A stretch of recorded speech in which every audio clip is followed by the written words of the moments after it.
Hello. This is Jonathan, and you're listening to the Johnny Talks podcast, the place where we help you achieve your financial goals.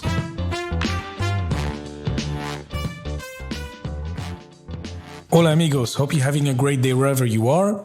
And if you're a new listener to the show, special warm welcome to you. I really appreciate you tuning into the show. And if you're a returning listener, welcome back. I appreciate it even more. In today's episode, we will speak to my friend Debbie Arcangeles from the Offbeat Life. Debbie started her online side business in 2017 and has been able to leave a 9-to-5 job that was not the right fit for her. Today, she hosts her podcast, The Offbeat Life, where she shares inspiring stories with her location-independent and digital nomad guests. We will talk about her story, why she started her podcast and online businesses, although she was in a good professional situation. Debbie will also share the mistakes she made, so you can avoid them, and she will provide excellent tips to start working on your online business. And spoiler alert, it is hard work. This episode is for you if you're ready to create more freedom for yourself by starting an online business. So without further ado, let's hear the interview.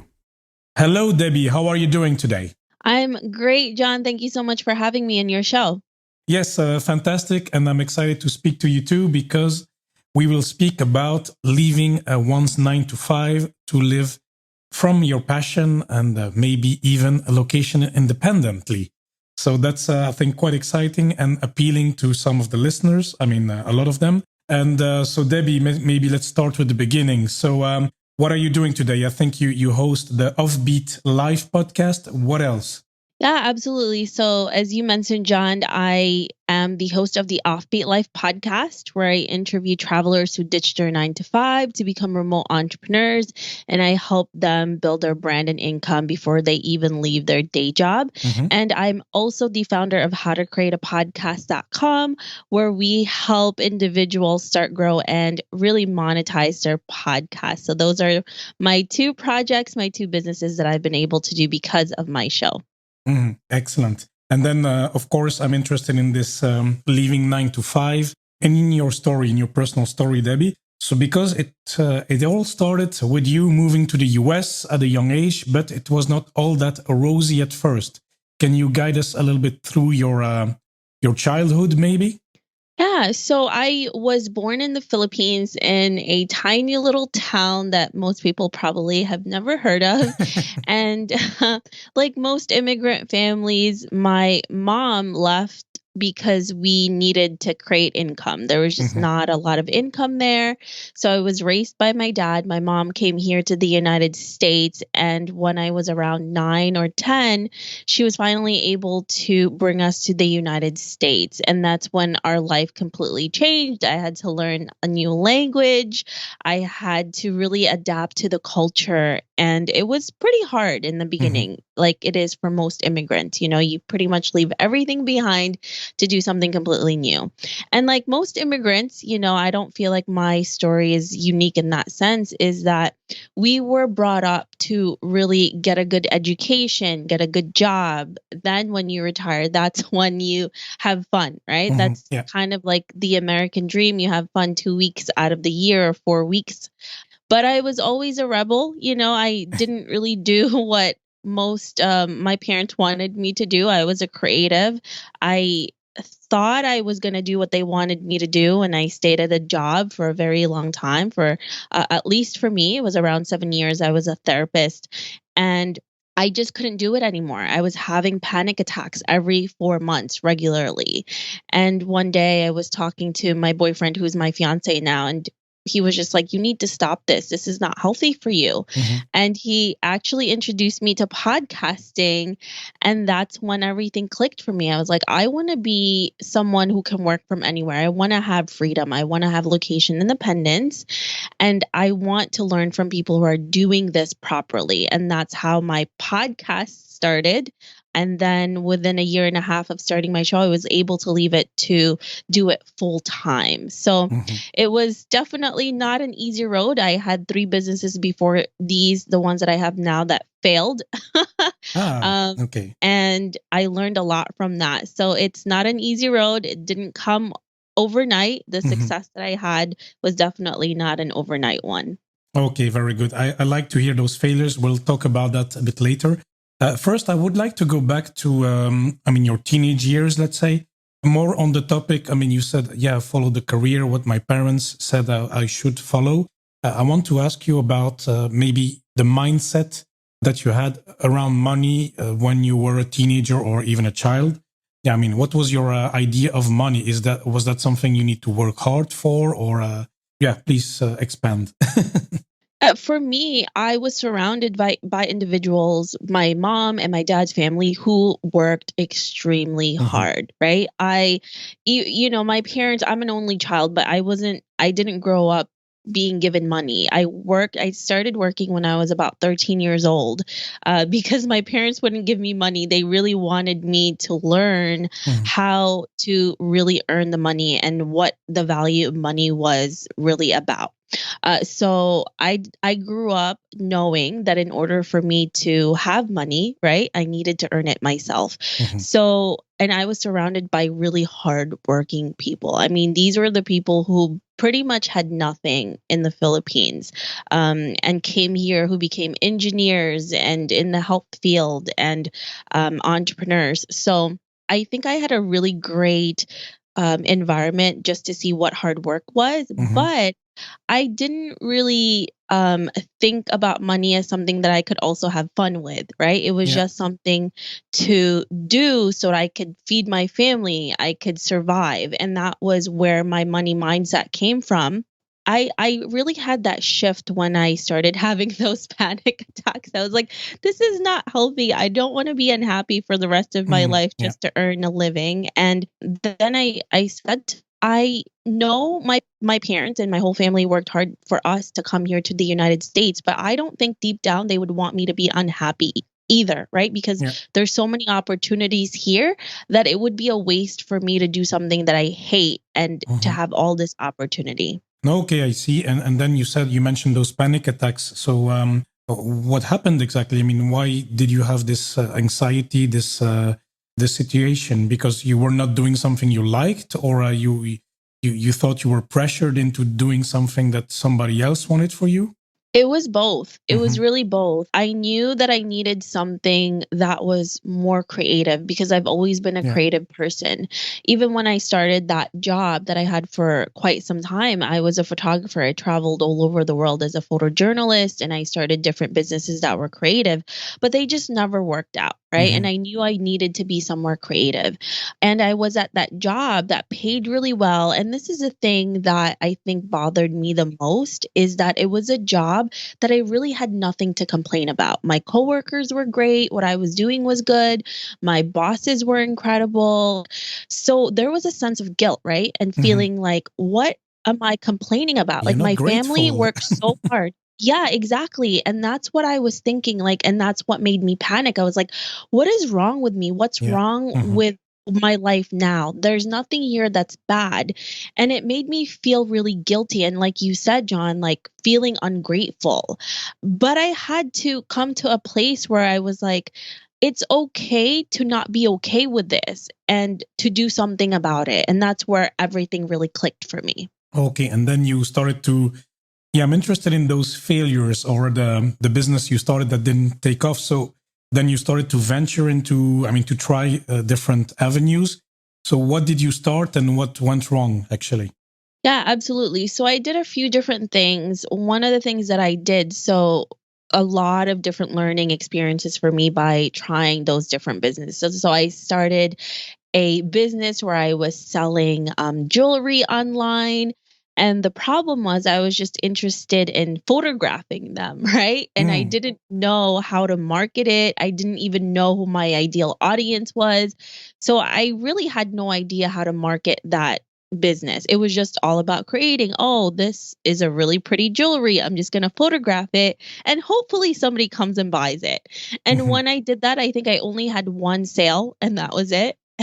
After like spending so much time and creating all this content, like there was literally nothing that came from it. And then the other business that I had, it was all about money. It was like, this is not anything creative. I'm not interested in this. All I care about is the money. So we actually made money in that business, but the problem was that I was not passionate about it. Mm-hmm. So then I started getting bored and not wanting to be in that business anymore. So it fizzled, right? It almost sounds like your job, actually, which you kind of left. Exactly. So what I learned from all of these mistakes is that I can't do one or the other, right? I can't just be creative the whole entire time, and it can't just be all about the money all the time. Now, the reason why the businesses that I have now works is because I was able to combine my passion, things that I actually like to do, and learned how to create systems, learned how to market and monetize my business. So when I was able to combine both, then that's when the magic happened. That's when I started creating income, making it more consistent, and actually making this a business, right? Instead of just a hobby or something that fizzled right away. Okay, because now you're doing the podcast, but where's the photography in that? So, as a creator, as a podcaster, you have to create content outside of just your audio, right? So, we have websites, we have social media, we do photography for all of that. And I also work with brands that we deal with photography and other content creation outside of just podcasting. Okay. And what would you say? I mean, what is your main now income stream then? Where do you get your money from? Yeah, so we have multiple streams of income, and I really love that because then I could be creative in different ways. So we do income from first brand sponsorships. We work with different companies who want to be a part of our podcast, who sponsor our shows. Then we also have clients that work with me who want to start their own podcast, right? Or want to leave their 9 to 5, and we help them through that journey to make sure that what they're doing is the right thing for their content and also for their business. And also affiliate programs that we do, and all of that stuff really comes together. And it has allowed me and my business to create the income that we need to make it sustainable. Okay, that's great. And I heard on your podcast that you now have built a team with 5 persons, I think. So that's quite great. So it's grew really to a small company. So it's excellent. And Debbie, of course, the listeners may have other dreams or passions. How would you say they need to find their purpose? I mean, how can they turn their passion into a business? And for them, maybe it's not podcasting, but it can be opening an online shop or something. But what is the process someone needs to go through? The process is trying things out to see if it's actually something that you like to do, right? Yeah. Because it's one thing to just read about it, ask for advice, and it's another thing to go in there and to actually do it. You're not going to come out unscathed. There's going to be things that's going to happen. There's going to be failures. There's going to be mistakes, but those are the things that is actually going to allow you to grow further, and it's going to allow you to learn what to do and what not to do. So if I didn't fail those 3 businesses that I had, I would not be succeeding in the business that I have right now because I wouldn't know what to do when the right opportunity actually came. So just go, take messy actions, start trying things out, and see if it's actually what you want to do. Yeah. And in one of your interviews, I think, or maybe just a solo episode, I think you mentioned something, which I am doing actually. It's to start your business while you are working full time, actually. Yes. So I started all the businesses that I had before leaving my 9 to 5. I only left my 9 to 5 a year and a half after I started my podcast, and when my podcast started creating income. Yeah. So this leaves then you for the listeners who want to be interested into exploring opportunities. I mean, it's just a risk factor because then you can fail.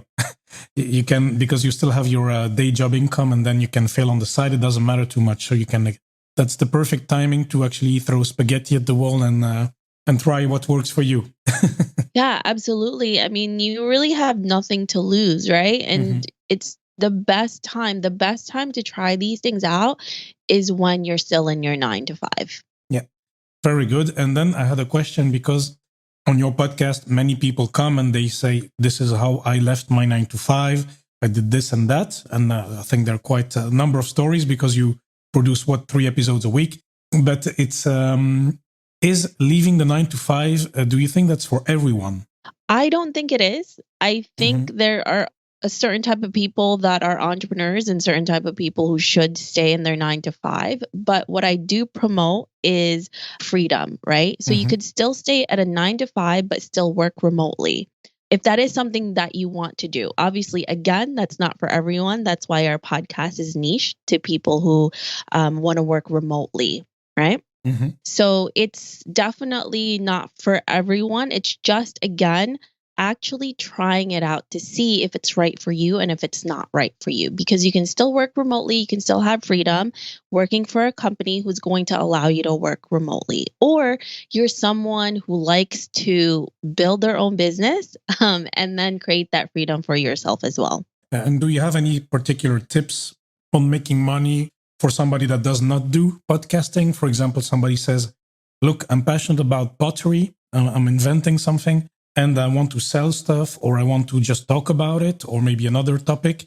What would your tips be to start a blog or something? And how can you monetize that? Yeah, so whatever it is that you're interested in, it's all about creating and building a brand for yourself and making yourself an authority in that field. Now, the reason why you want to do that is because you want others to see you as someone as their go-to for that specific topic or niche, whether it's a product that you're selling or if it's a service that you're offering, right? So you want to make sure that you're putting yourself out there, you're showing up, and you're really omnipresent. So putting yourself either in social media, or you create a website, or if you have products that you're selling, again, it's just putting your content and your services out there. Okay, so you really need to be on social media and all these things then. So it doesn't need to be social media, but it needs to be in a platform that you can showcase your work or your service, and you need to be consistent at it, and you really need to build yourself up as an authority in that specific topic or that product. That's of course it's building a business, so it takes time. And I was wondering as well, because I think you struggled with that yourself, is when you have a job, a full-time job, 9 to 5, and sometimes, of course, you have deadlines and stuff. But how do you do that on the side? I mean, how do you organize your time? Because it's quite demanding. How did you do it, for example? I worked my butt off. There's really no secret to this. It's like I worked in a job where it was very, very demanding physically, mentally, and I would work 8-hour days. I would come home around 5 or 6 o'clock at night, take time to eat dinner, give myself an hour, and I would be working another 5 hours. So I barely had any sleep. My weekends was all about work. I had to make sacrifices. Some of them were not the right sacrifices because it took a toll on my personal relationships. But at the end of the day, it's just what you are willing to do, right? Because the balance is going to come, but sometimes the sacrifices has to come in the beginning. So you just need to make sure that you're working and you're doing it consistently, even if you're doing your 9 to 5. I mean, for me, that's my experience. Like there's really no secret to it, unless of course you can hire other people. That's, that could be doable for you if you have some income that is disposable when you're in your 9 to 5. Maybe you can hire someone to do some tasks for you. But if not, then it's really up to you and it's really on you, right? If this is really the dream that you want, then you need to make some sacrifices to make it work. It sounds tough, but then of course now today, how does your work life look like, or your work day? Sorry, how does that look like today? Yeah, I mean, I actually just made a post about this. When before I left my 9 to 5, I always looked forward for Fridays, right? Every single Friday, I was like, thank goodness it's the weekend. Now, the only reason why I look forward to Fridays because the next day is Saturday and my fiance and I go out and eat a ton of food on Saturday. So that's the only reason why. But other than that, every single day for me is something that I look forward to because what I do is what I love. And I work with my clients who I'm helping do the same as I do.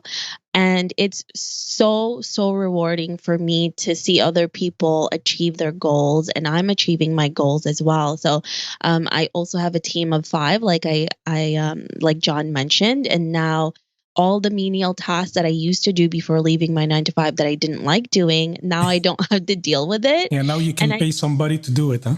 exactly. And I just focus Yeah. on the things that's really going to grow my business and also the tasks that I really enjoy doing. No, very good. I like that.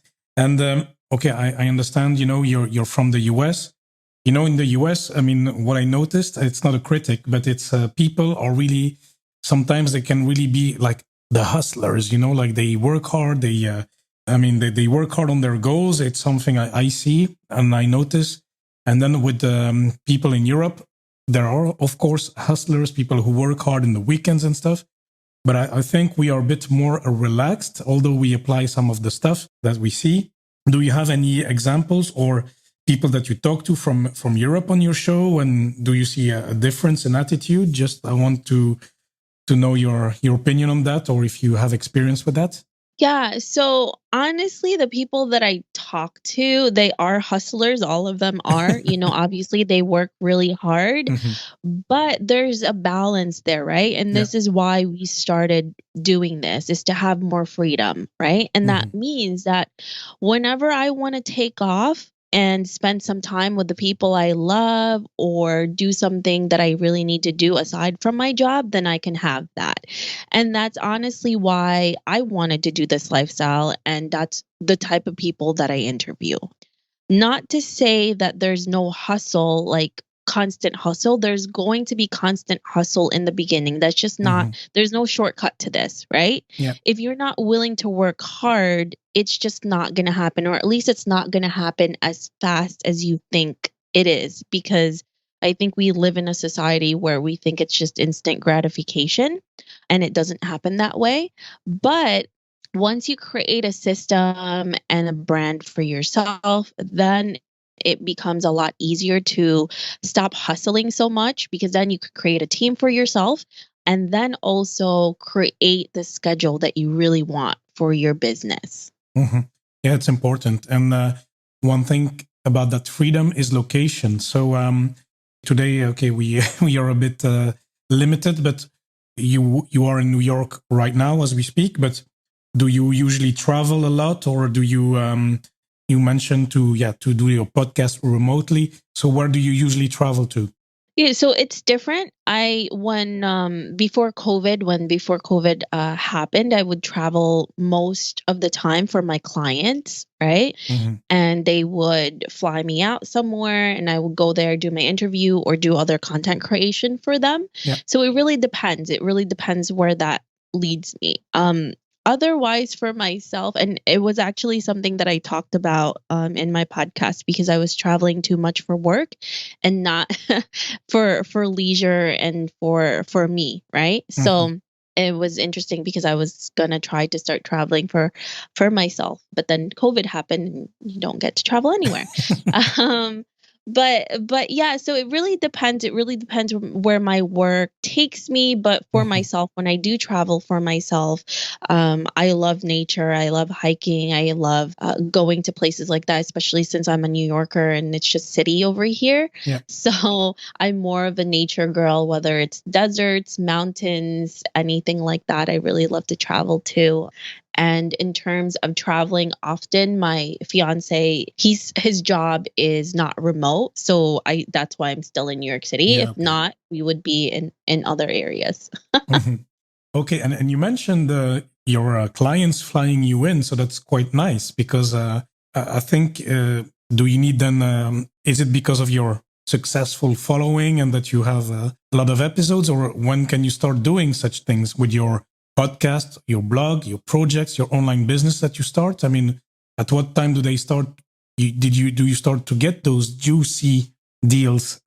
So it really depends. It depends on your niche, and it depends on how you build your brand. And I really built my brand, successfully from the beginning. We were featured 3 months after starting our show in a pretty big publication. And then we just kept getting featured over and over again in more big publications.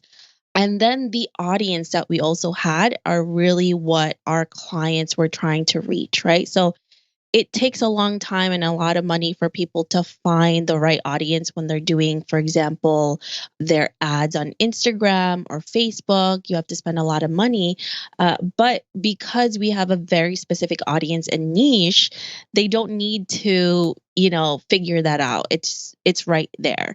So because of the audience that we have, then we've attracted brands that are also attracted to the type of audience that we have. And that's really how it became that way. And in terms of flying out to different places, it was because of, again, our topic and niche that they invited us to go to different locations, and that's how it turned out that way. No, it's a good one, because I had another lady on the podcast, Isabel, and she was also getting sponsored by hotel branches, etc., while she was not so big at the time. And she said, no, it's just because I was there, I talked to them and they were willing to do it, and it was a good image for them. And then, of course, she grows even more thanks to those deals. So it's about asking them as well. I mean, daring to ask them as well, or did they come to you? So it's about 50-50, but for the most part, a lot of these brands actually found us. Okay. And they were the ones that reached out to us. They wanted to work with us, but we also do pitching ourselves as well. Okay. Very good. Well, Debbie, I think that's quite excellent. And I think it's quite a lot of tips and quite a lot of actionable tips to start a job next to your career. If you would summarize, if somebody today is in his job and wants to start something online, because this is what we're talking about, an online business, what would to summarize, what would be your 3 steps? Yeah. So if you want to start working online or you want to start a brand, things like that, the first thing that you need to do is figure out what it is that you actually like to do, right? And that means you don't need to figure that out right away. It means going out there and trying things out, creating content that you feel really drawn to, talking to people who are in that industry that are doing it well, and maybe creating a community for yourself so you're surrounded by those type of people so that you can become motivated, right? And you get realistic advice, not from people who don't do it, but go to people who do it and do it well, but can give you really good and solid information. The next thing that you need to do is to make sure that you are at it, right? You're consistent and you're persistent and you're dedicated. Because if you're not, then it's going to fizzle pretty damn fast. It just doesn't happen overnight. And you have to understand that anything that's worth anything takes time. And if you see anyone that looks like they succeeded really fast, it's most likely because they've failed so many times before that. And the third thing that you need to do is to not be afraid to invest in yourself. I think a lot of people feel like they can Google everything. You can definitely do that.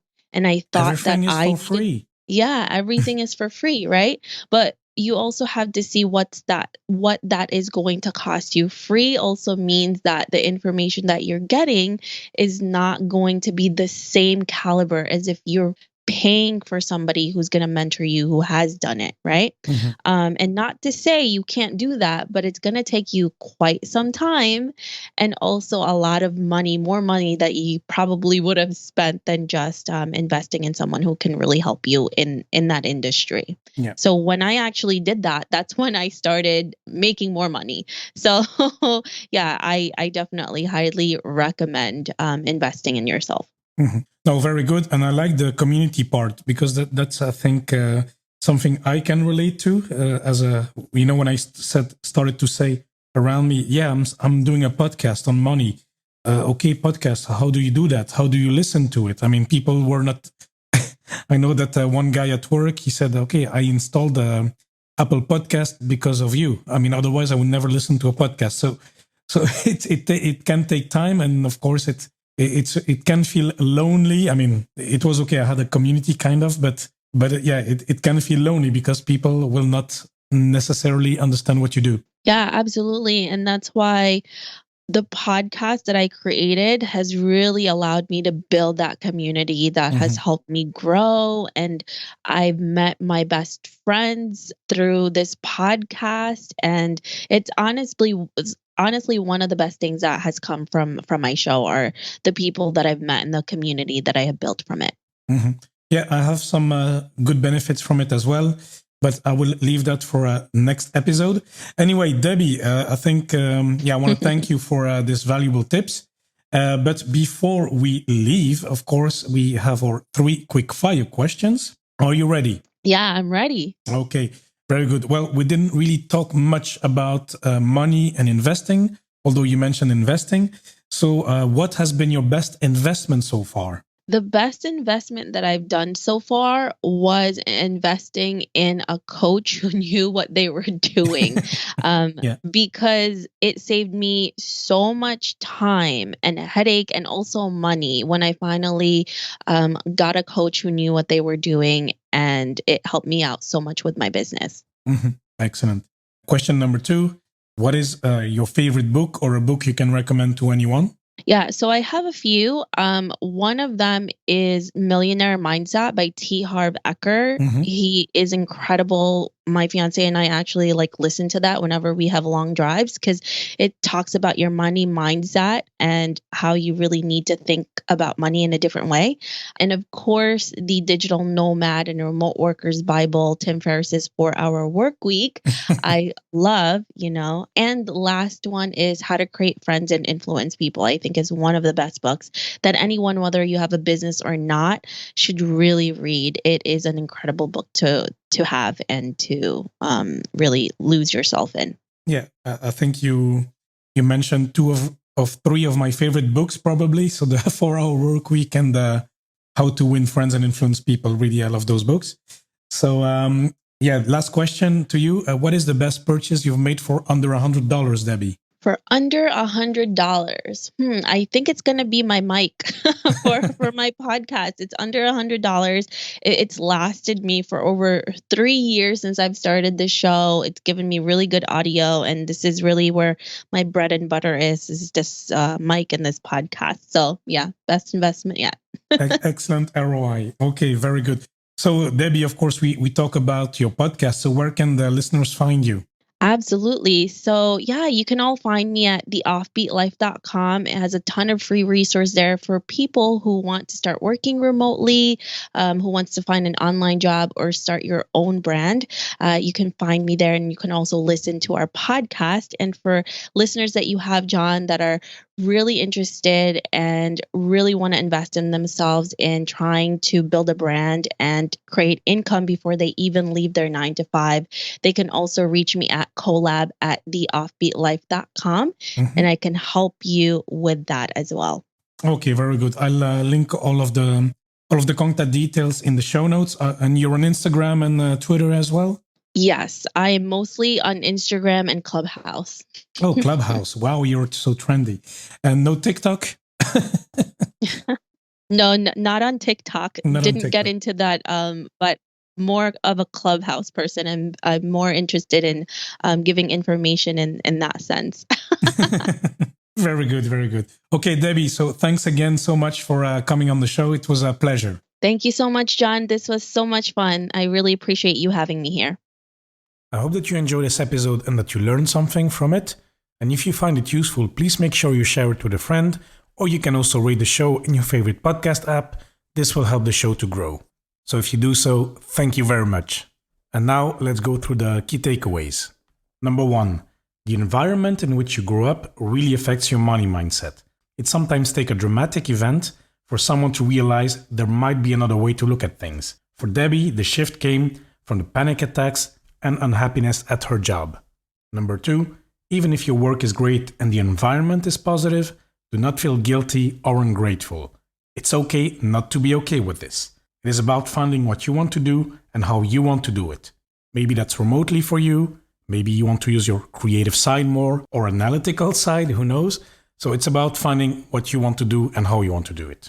Number 3, your first attempt at creating a business can fail. Be prepared for mistakes and failures. Don't treat it like a hobby. But on the other hand, do not focus solely on the money. If you're not passionate about it, you will get bored. Start while you are in your job to mitigate the risk. If you fail on your side hustle, it will not be that dramatic.